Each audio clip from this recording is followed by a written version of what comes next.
Okay, one more video really quick. Okay, so again, Wheel of Time, Season 1, Episode 1.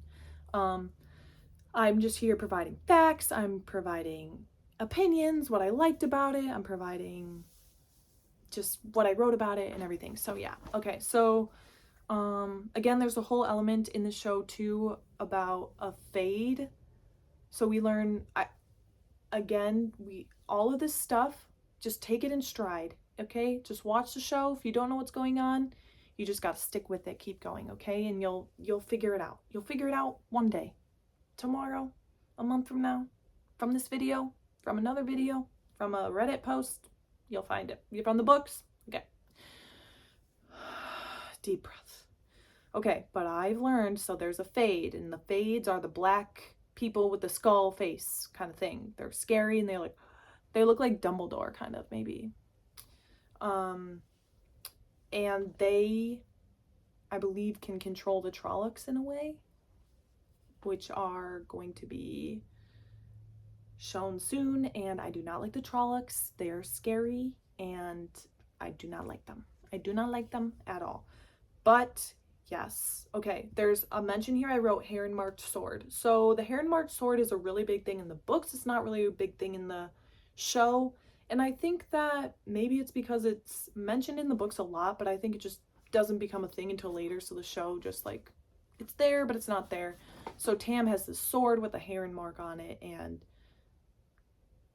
gives it to Rand. I forget if he does it in this episode, but okay. And then, but the town, so Tam and Rand are attacked by Trollocs there at their farm, and then the town is also being attacked by Trollocs, but Lan and Moraine are there, and I love watching Lan and Moraine fight the Trollocs. I love it. I love it. Like seeing Moraine's weaves and everything, and then her like grabbing all the power from everywhere and then just throwing it. I know that's like probably cheesy for people who aren't used to this kind of stuff, but I love it. I mean, Moraine could do anything and I would be like, yes, I love it. I love it. I love it. So, oh yeah, and I put love the sky weave with the lightning. Yeah, where she like gets the lightning from the sky and gets the Trolloc. Like, love that. Love that. It's not really talked about in the show either, and I didn't realize this until reading some of the books or some of the later episodes. But there's a whole element of the weather that I didn't always get from this just watching the show, but it's seen. Now I see it. She like can bring the lightning down from the sky. It's amazing. I love it.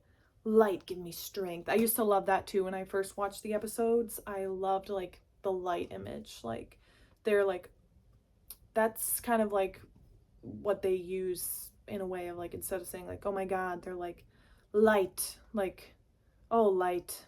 So she's like, and then you can, they like, light give me strength, light lead the way. So like light is like their thing, and it seems like the Aes Sedai say it, and the people in Emond's Field and the Two Rivers say it, so a lot of people say it.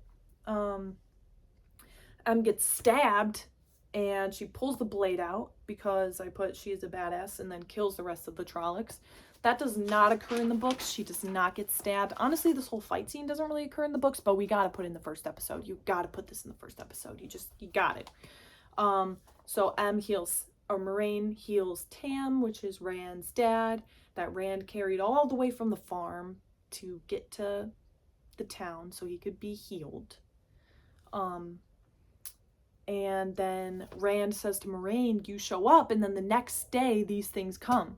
So that you can tell the people in the town they're weary of the Aes Sedai. They're weary of Moraine and Land, because in Lan, not Rand, not Land, Lan. That's so hard. Lan and Moraine. They're weary of Lan and Moraine because obviously it does look bad that they show up and the Trollocs and the Fades show up the same time. That's a little sus. That's a little sus. That is sus, I will say. Okay, I wrote down some quotes here. They're here for the same reason I am for you. So Moraine is looking for the Dragon Reborn, and she said the Dark is also looking for the Dragon Reborn. So they're all there at the same time. So suspicious. An Aes Sedai, so Moraine says this, an Aes Sedai has seen glimpses of the turning of the wheel, the Dark One is waking, and the dragon has been born again, and it is one of you.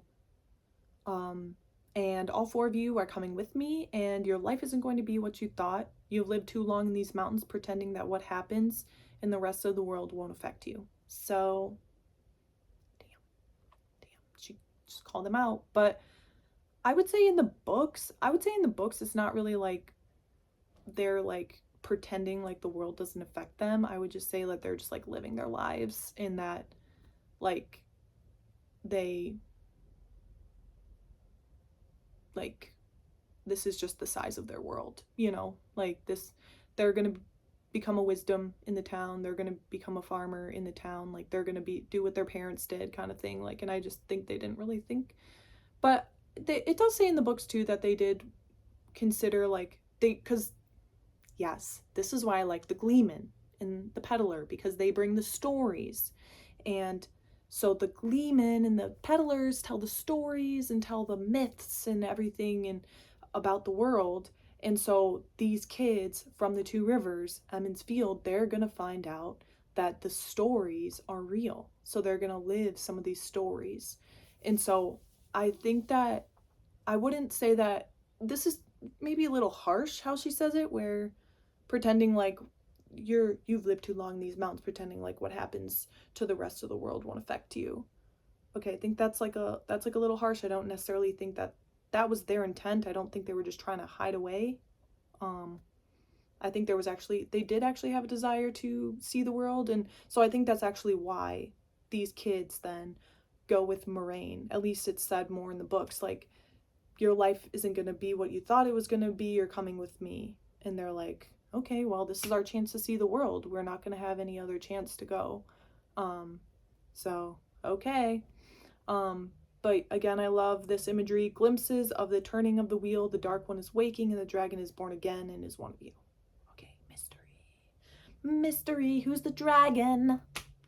And again, she also uses the argument that they have to be taken out of Emond's Field because, the Two Rivers, they have to be taken out of the Two Rivers because the Trollocs and the Dark One will come back and attack the town looking for them. So that's why they have to leave the town. Oh yeah, and then she says this at the beginning. And again, Rosamund Pike is very like ethereal in how she delivers all of these, like, and I said I have seen the glimpses of the turning of the wheel. The Dark One is waking and the dragon has been born again, and it is one of you. Okay, but at the end, this is her. I'm gonna try to do it. No, this is gonna be so cringe, but we're gonna go for it. Okay, but at the end of the episode, then I think it's showing them leaving the town. Yep, they're leaving the town. She's like, the wheel of time turns and ages come and pass, leaving memories that become legend. Legend fades to myth, and even myth is long forgotten. When the age that gave it birth comes again, in one age, called the third age by some, a wind rose in the mountains of mist. The wind was not the beginning. There are neither beginnings or endings to the turning of the wheel of time, but it was a beginning. Oh, so dramatic. So I'm pretty sure that's straight out of the book. I think it's how the book starts. So yeah, that's straight out of the books. And yeah, so again, my overall review of the first episode is a great episode. I love it. I love seeing her fighting. I love meeting Morant. Oh my god, I keep combining all their names. Lan and Moraine. I love seeing them. I love all that. The next 2 episodes, I was watching them last night. They're a little bit of a letdown after the first episode, I'm not gonna lie. So you gotta bear with me here. Just the truth. Sorry. So yeah, but love this first episode. I thought it was great. It did grab my attention, and it was enough for me to be like, okay, I'm gonna stick with the next episodes in the end of the season. So again, please come along for me talking about the episodes. This was part 4 of season 1, episode 1. I'm going to be doing the other episodes. I'm going to be doing the book. I'm going to be doing a few things at the same time. So please check out those other videos. They'll also be on my page. And yeah, so have a good day. Bye-bye.